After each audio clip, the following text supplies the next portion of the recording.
Good morning students again. चलो आगे का पार्ट शुरू करते हैं। पिछली बार मैंने आपको पोलन ग्रेन के स्ट्रक्चर के बारे में बताया था। पोलन ग्रेन में अपन ने बात की थी दो लेयर्स के बारे में, तो दोनों लेयर्स की कंडीशन हो ही गई थी।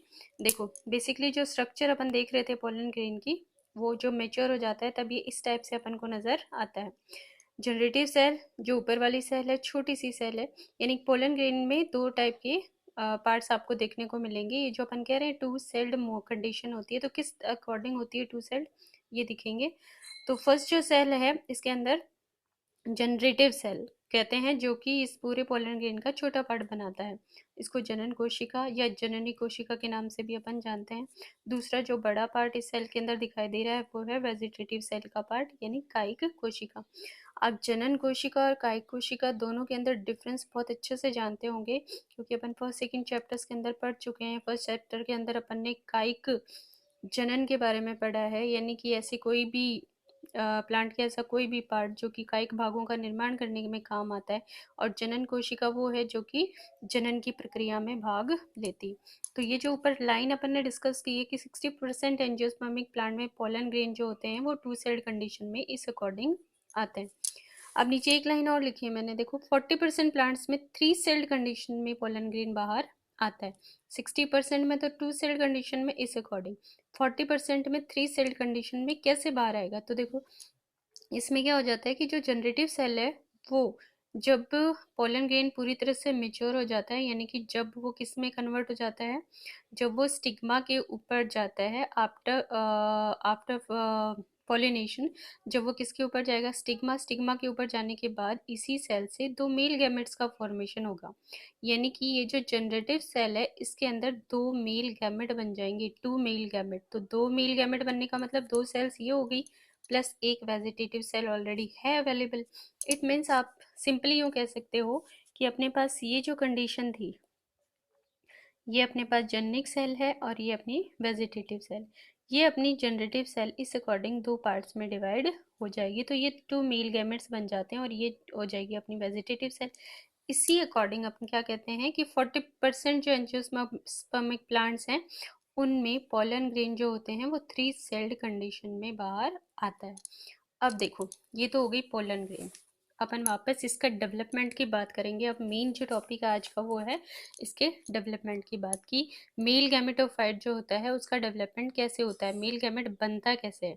अभी तक तो अपन ने ये कंडीशन देख ली कि पोलन ग्रेन जो है, मेल गैमेट जो है, उसकी दो लेयर्स होती हैं, एक्साइन और इंटाइन। ये इंटाइन, ये एक्साइन, और ये हो गए जर्म पोस्ट। ठीक है, अब देखो the first cell of male gametophyte is pollen grain. परागण को नर युग्मक उद्भिद की प्रथम कोशिका माना जाता है। कैसे माना जाता है, कैसे होगा ये सारा काम, तो देखो सबसे पहले हम परागण से पहले की कंडीशन पढ़ लेते हैं। अब तक अपन ने ये देख लिया कि जो लघु बीजाणुधानी थी उसके अंदर परागणों का निर्माण हुआ, परागण बाहर आ गए।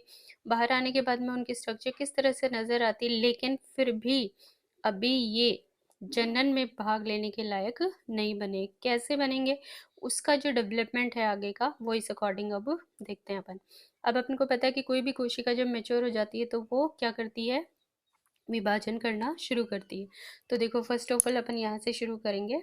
ये जो कंडीशन 1 2 3 एंड 4, ये जो फोर कंडीशंस मैंने आपको यहाँ डायग्रामेटिकली शो की हुई हैं, ये हैं सारी अपनी परागण पूर्व परिवर्तन, यानी प्री पॉलिनेशन डेवलपमेंट, परागण होने से पहले की प्रक्रिया। इट मीन्स जब परागण लघु बीजाणुधानी से बाहर आ जाता है तब उसके बाद में उसके अंदर क्या क्या चेंजेस आएंगे। तो फर्स्ट डायग्राम आप देखिए, ये अपने पास एक परागकण है, ये इसकी इंटाइन, ये इसकी एक्साइन, ये हो गए जर्म बोर्ड। तो सिंपल एक कोशिका ही तो है ये। इस हिसाब से कोशिका के अंदर क्या क्या होना चाहिए, ये इसका एक केंद्रक हो गया और ये इसके अंदर पूरा कोशिका द्रव्य भरा हुआ है। ठीक है, अब आगे देखिए, इसमें थोड़ा सा डेवलपमेंट होगा, थोड़े विकास के बाद में, विभाजन के बाद में क्या कंडीशन होगी, फर्स्ट समसूत्री विभाजन हो जाएगा यहाँ पे।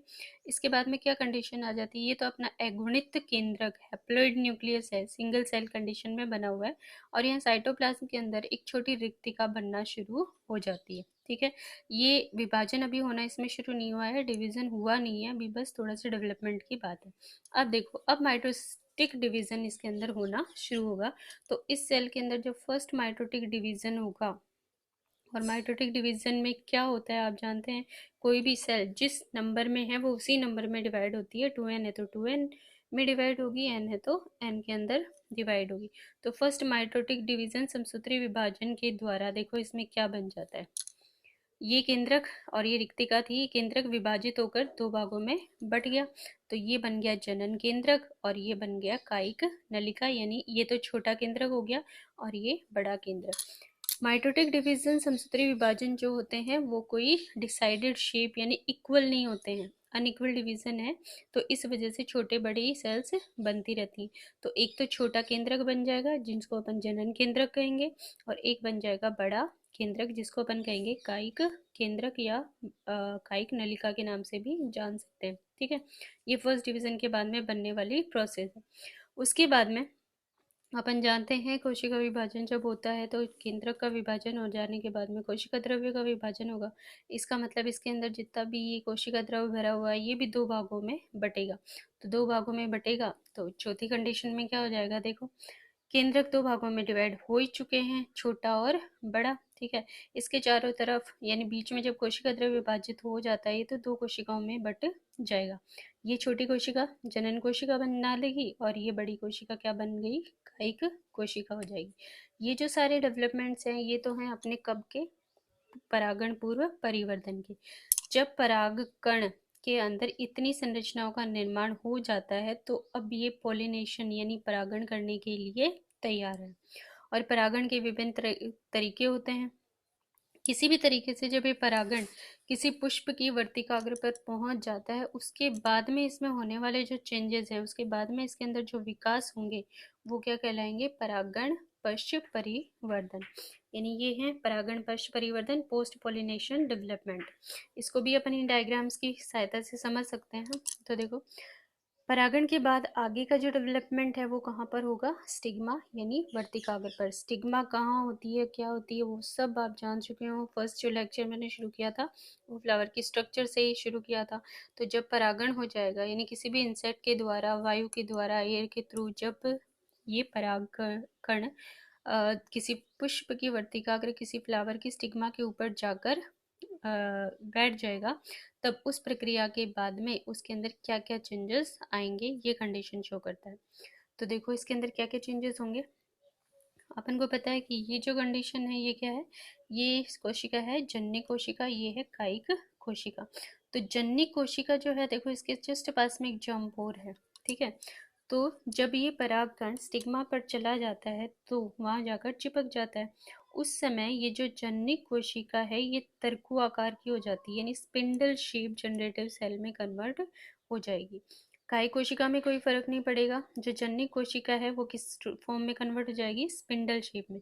ये देखो थोड़ी सी लंबी होनी ये शुरू हो गई है। ठीक है, उसके बाद में जैसे जैसे आगे का डेवलपमेंट होगा जितना टाइम स्पेंड करेगी, देखो ये बात मैं आपको पहले भी बता चुकी हूँ कि स्टिग्मा के ऊपर जाकर कोई भी पोलन ग्रेन बहुत जल्दी पोलन ट्यूब का फॉर्मेशन नहीं करते। पहले जाकर वहाँ पर अपनी डाइट रिसीव करेंगे यानी अपना डेवलपमेंट करेंगे, खा पी कर अच्छे से मोटे ताजे हो जाएंगे, उसके बाद में वो आगे का डेवलपमेंट शो करना शुरू करेंगे। तो ये जो चेंजेस आ रहे हैं ये वही है कि ये जितने ज़्यादा एक्टिव होंगे, जितना ज़्यादा न्यूट्रिशन जो भी पोलन ग्रेड रिसीव करेगा उसी के अंदर ये बनना शुरू हो जाएगा। तो देखो ये जो स्पिंडल शेप जो जन्य कोशिका थी, जो स्पिंडल शेप जनरेटिव सेल थी, उसके अंदर ये देखो स्पिंडल शेप में ये कन्वर्ट होनी शुरू हो रही धीरे धीरे करके। इसी से अपने पोलन ट्यूब यानी कि ये जो है लास्ट में एक्चुअल में देखो पोलन ट्यूब तो इंटाइन लेयर से बनती है, उस पोलन ट्यूब के अंदर ये चले जाना शुरू हो जाएंगे और इसके अंदर डिवीजन होगा इसके न्यूक्लियस के अंदर, तो ये दो मेल गैमेट बनाएंगे। तो ये चेंजेस आ गए इसके अंदर। थर्ड पॉइंट के अंदर देखिए, अब इतना चेंज हो जाने के बाद ये पूरी तरह से स्पिंडल शेप में कन्वर्ट हो चुकी है। ठीक है, अब देखो ये थर्ड कंडीशन है इसकी। इसमें देखिए ये जो सेल थी अपनी जनरेटिव सेल ये बिल्कुल इधर जंप और के पास में आ चुकी है, लेकिन दूसरा जो चेंज आ रहा है वो देखो ये एक्साइन एज इट इज बनी हुई है, इसमें कोई फर्क नहीं पड़ रहा। लेकिन जो इंटाइन थी, इंटाइन भी उस जगह पे जहाँ पर जंप और था उस जगह से ये थोड़ी सी लंबी यानी कि अपनी ग्रोथ करनी शुरू कर देती है। ये जो लेंथ जो लॉन्ग ट्यूबुलर स्ट्रक्चर दिख रही है ये एक्चुअल क्या है, ये पोलन ट्यूब है। ये क्या बना रही है? Pollen tube. और इस पोलन ट्यूब के अंदर ये जो अपना स्पिंडल शेप, ये जनरेटिव सेल का जो न्यूक्लियस था, ये फिर से माइटोटिक डिवीजन करेगा। देखो इस कंप्लीट प्रोसेस में माइटोटिक डिवीजन सिर्फ और सिर्फ 2 बार होगा। कितनी बार होगा? 2 ही बार। एक बार तो इधर हो चुका है, ठीक है। फर्स्ट माइटोटिक डिवीजन जिसके थ्रू ये 2 न्यूक्लियस में डिवाइड हुआ था, उसके बाद में साइटोप्लाज्म बना। फिर कहीं आपको कोई माइटोटिक डिवीजन नजर नहीं आता। अब है यहाँ पर सेकेंड माइटोटिक डिवीजन यहाँ होगा, जिसके थ्रू ये जो सेल है, कौन सी? जनरेटिव सेल का न्यूक्लियस अपने आप को 2 पार्ट्स में डिवाइड करके 2 मेल गैमेट बनाएगा। तो ये देखो, ये क्या है? जनरेटिव सेल हो गई। सेल डिवीजन यहाँ कंप्लीट होगा और इसका ये साइटोप्लाज्म जो है, ये इसका पूरा कंप्लीट साइटोप्लाज्म जो है वो इसके अंदर पोलन ट्यूब के अंदर खिसकना शुरू हो जाएगा। लास्ट में क्या कंडीशन होगी? देखो, ये जो स्पिंडल शेप अपनी जनरेटिव सेल थी, इसका न्यूक्लियस 2 पार्ट्स में डिवाइड होकर 2 नॉन मोटाइल मेल गैमेट्स का फॉर्मेशन कर लेता है। कितने? 2 नॉन मोटाइल मेल गैमेट्स, ठीक है। तो 2 मेल गैमेट ये बन गए। एक वेजिटेटिव सेल का न्यूक्लियस अपने पास प्रेजेंट है, तो कितनी सेल हो गई? 3 सेल हो गई। और थोड़ी देर पहले ही क्या पढ़ा था? देखो, 40% प्लांट्स के अंदर जो 3 सेल्ड कंडीशन में पोलन ग्रेन बाहर आता है। तो यही तो देखना था अपन खुद की कि 3 सेल बनी कैसे, 2 मेल गैमेट कैसे बनते हैं। समझ में आ गया होगा, ठीक है।